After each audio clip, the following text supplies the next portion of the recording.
العربيات دي الحاج عبد المغيث عامل عليها معرض السنه دي، عرض السنه دي عرض مجاني فيها خصم 30%، 30,000 جنيه سايبينهم من كل عربيه. ماشي. الناس الفقراء والناس اللي معاها فلوس في البيوت دي اللي عاوز يجي يبدل برضه عربيته، عاوز احدث عاوز احسن، عندنا كل حاجه. ماشي. وتيجوا تشرفونا تتفرجوا على العربيات اللي عندنا، واحنا تحت امركم، معاكم ما معكوش. عندنا شركه تقسيط وعندنا شهر عقاري وعندنا الحاجات الجميله دي، تطمئنوا جدا على عربياتكم وعلى فلوسكم وعلى كل حاجه. السوق يوم الاثنين، يوم الاثنين من الساعه 12 الظهر لحد الساعه 12 بالليل، وكل يوم شغالين برضو زي ما انتم شايفين كده. العربيات الجميله بتاعت الفقراء دي لحد 100,000 معايا. قفص فراخ، العربيات كلها كل اللي ياخد عربيه ياخد قفص فراخ هديه، يقوي قلبه بالبروتين بتاعنا. احنا بتوع الفراخ. ياخد عربيه زي ديت ب 700,000 جنيه على قفص فراخ. كانت عربيه الفراخ واقفه امبارح 168 طر متوزعين امبارح فراخ، امهات وبياضات صغيره.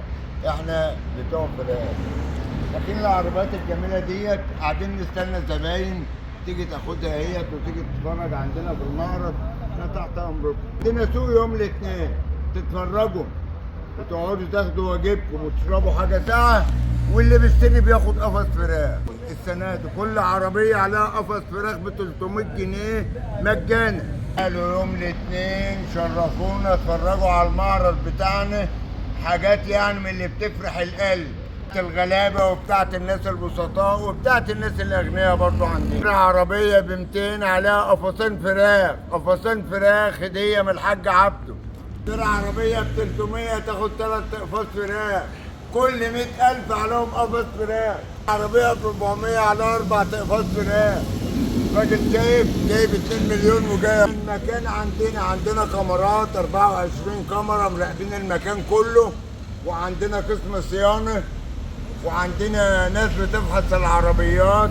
ولازم تكون مطمئن على مالك وعلى كل حاجه تيجي عندنا هنا امانه وشغل 100% وشهر عقاري، وعندنا كل حاجه. بعربيته هيستبدل هيشتري يجي مطمئن عند الحاج عبد المغيث. اركب وتعالى لنا قدام كوليدج بتاع المدارس ده اهو. كوليدج كوليدج، وتيجي تتفرج عندنا هنا. احنا بنحطم الاسعار السنه دي فوق جامده. تعالوا اتفرجوا عندنا في 30,000 جنيه نازلين من كل عربيه عشان نحطم الاسعار. ارخص اسعار عندنا سواء للعربيات سواء للفراخ. الفراخ بادئه من 65 عندنا، ما بنزودش الا ربع جنيه. اما بيزنقوا العربيات في المزارع، اصحاب المزارع تزنقوا العربيات عنديه لحد ما الجو يليل، قوموا مزودين نص جنيه. البورصه ب 65 جنيه الفراخ. وعندنا عربيات برضو جميله زي ما انتم شايفين كده. الحاج عبد المغيث عامل عرض على كل عربيه قفص فراخ. العربيه ب 200,000 عليها قفص فراخ، 300,000 عليها قفصين فراخ، من اول 200,000 لحد 1,400,000. عندنا جميع انواع العربيات. والحاج احمد تسجيل وامان، وما تخافوش من اي حاجه. فلوس عندنا جوه هنا في المكتب ايه كوام.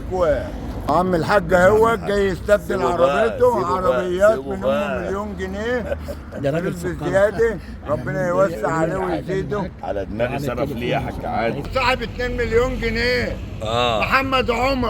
محمد عمر دخل الميديا جايب عربيه ب 2 مليون جنيه، كان معاه 700,000 دفعهم والشركه قسطت له الباقي ب 25% زياده. العنوان كوبري الجامعه. السوق بتاعنا يوم الاثنين، تركب كوبري الجامعه وتنزل قدام جولج. قول وراي كوليدج. هنحطم ايه؟ هنحطم الاسعار اللي عندنا جميل. تيجي تركب وتمشي. كاش قسط موجود بخصم 30%. كله تحت وفي اداره هديه. السوق، وكله تحت اداره المعرض. كله تبع اداره السوق واداره المعرض. الحاج عبد المغيث.